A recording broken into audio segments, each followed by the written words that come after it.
¿Cómo fueron los primeros años del Ducado de Brandeburgo-Prusia? ¿Cómo se desarrolló política y territorialmente? ¿Qué le permitió convertirse en una potencia de Occidente en poco tiempo? Porque hay muchas preguntas por resolver, acompáñenme a historizar. En el siglo X, el príncipe sajón Enrique I arrebató a los eslavos su fortaleza en Brunibor, en las costas meridionales del mar Báltico, y los expulsó. Y para fines del siglo XVI, el territorio ya estaba completamente germanizado, tomando el nombre de Brandeburgo. A pesar de ser un territorio pequeño sin recursos naturales y minerales, a partir del siglo XV comenzó a tener sus primeras expansiones territoriales. En 1411, a cambio de apoyar a Segismundo como sacro emperador en Frankfurt, Federico VI de Nuremberg, de la casa de los Hohenzollern, recibió el control hereditario sobre Brandeburgo, con lo que se convirtió en Federico I de Brandeburgo. Luego, en el siglo XVII, se obtuvo el ducado de Cleves y la Prusia Oriental. Pero la Guerra de 30 años había devastado a toda Europa, en particular a Prusia, que perdió la mayor parte de su población y cayó en crisis económica. Sin embargo, algo particular es que en ese tiempo los príncipes electores alemanes eran más fuertes que el emperador, disponían de sus propios ejércitos, tribunales y monedas, determinaban sus propias políticas exteriores y formaban alianzas que les convenían, aún en contra de los intereses imperiales. Por eso Federico Guillermo de Hohenzollern, llamado el Gran Elector, tuvo la libertad de aplicar políticas que pudieran llevar a su territorio a superar esa situación. Promovió la colonización de sus territorios devastados por la guerra, para lo cual ofreció total libertad religiosa, además de otorgar tierras a quien se estableciera. De ese modo, miles de extranjeros migraron hacia Brandeburgo. Para 1688, Federico Guillermo había alcanzado grandes logros.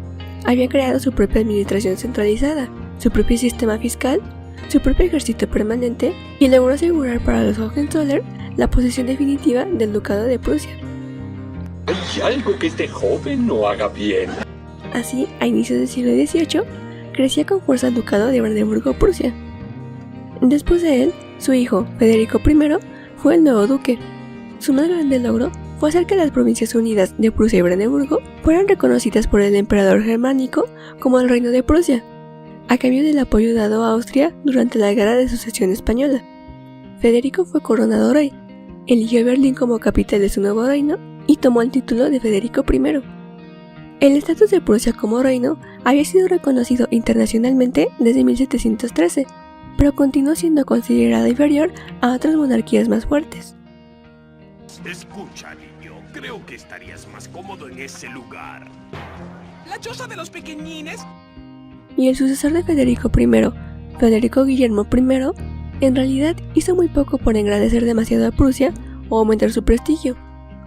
En 1715, solamente se lanzó a la batalla contra Suecia con la esperanza de obtener algunos territorios, pero no lanzó políticas demasiado expansionistas.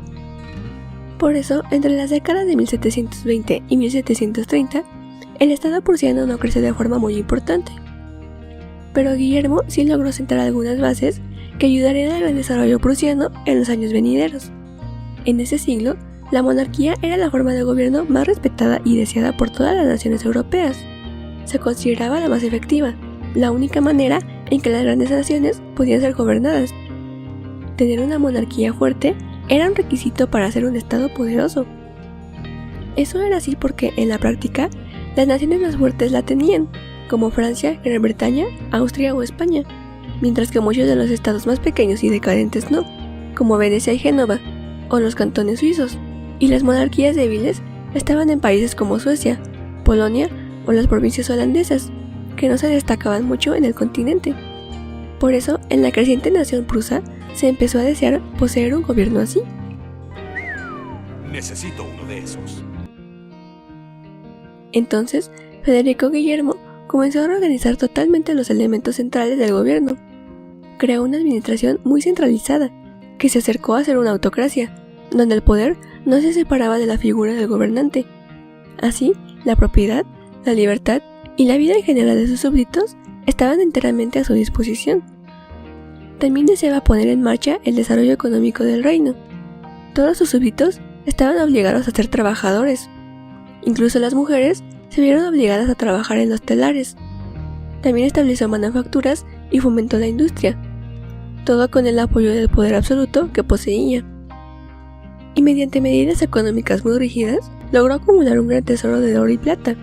Así pudo contar con recursos para lograr varios de sus propósitos. La principal preocupación del rey durante sus primeros años de gobierno fue aumentar el ejército lo más rápido posible. El voluntariado fue la base primero, pero fue insuficiente y solo se consiguió reunir a tantos soldados a través del reclutamiento forzado. Los oficiales de reclutamiento se convirtieron en figuras temidas y odiadas, particularmente entre la población rural, donde se buscaban campesinos y jornaleros físicamente aptos. Una orden real de 1714 declaraba que la obligación de servir en el ejército del rey era de todos los hombres que alcanzaran la edad, y cualquiera que hubiese para evitar ese deber debía ser sancionado como desertor. Pero se podía volver a las actividades económicas si no había guerra, con lo que al mismo tiempo se protegía la economía del reino. Bien pensado, Woody.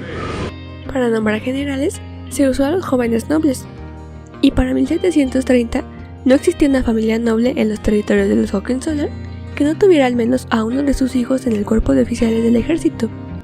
Ese fue uno de los motivos de unión nacional más importante de esa época, al incorporar como oficiales a jóvenes nobles de todas las comarcas, que habían defendido mucho su autonomía hasta ese entonces. Federico Guillermo logró así formar un ejército de casi 100.000 hombres, el cuarto más grande en toda Europa, y sería a partir de 1740 que comenzaría de lleno la etapa del gran crecimiento de Prusia.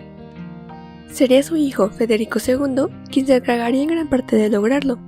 Federico II empezó a desear ampliar más su reino, para que fuera reconocido y respetado por las potencias de Europa.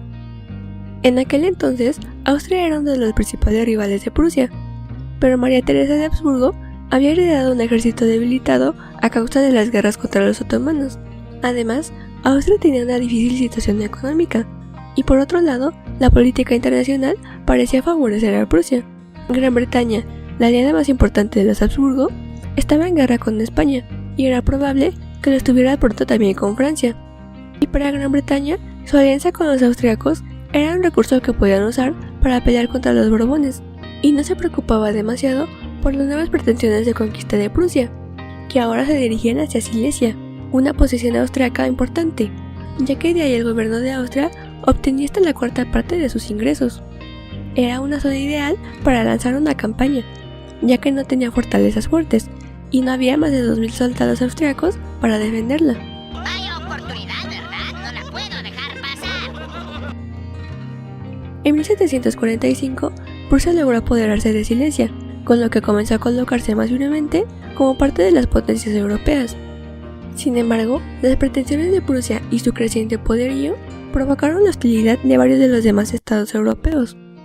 Hacia la mitad del siglo, tenía la enemistad de Austria, Rusia, Francia, Suecia y varios de los estados más pequeños del Sacro Imperio. Federico se vio en momentos realmente acorralado durante la Guerra de 7 años. Pero a pesar de todas las derrotas que tuvo Prusia durante ese periodo, que le trajeron pobreza y pérdidas en su gran ejército, logró sobrevivir. Eso fue en gran parte por la debilidad y división de sus enemigos, que no pudieron infligirle un daño definitivo. Al final, los miembros de la alianza antiprusiana acabaron agotados y ansiosos de paz. En febrero de 1763 fue firmado el Tratado de Hubertsburg, que confirma la posición de Prusia y su posesión de Silesia. Unos años después, en 1772, junto con Austria y Rusia, Federico llevó a cabo la primera partición de Polonia, con la que adquirió la Prusia polaca, que se incorporó a Prusia Occidental, y el distrito de Netze, que pasó a Prusia Oriental. Con ello consiguió afianzar nuevamente su posición dentro de Europa. A pesar de que Prusia era todavía un reino pequeño en comparación con grandes monarquías como Austria, Francia o Rusia, al final del siglo XVIII ya había tomado su lugar como el estado del norte de Alemania más poderoso e influyente. Gracias por ver el video de hoy. Los espero en la próxima ocasión para seguir respondiendo más preguntas históricas. ¡Chao!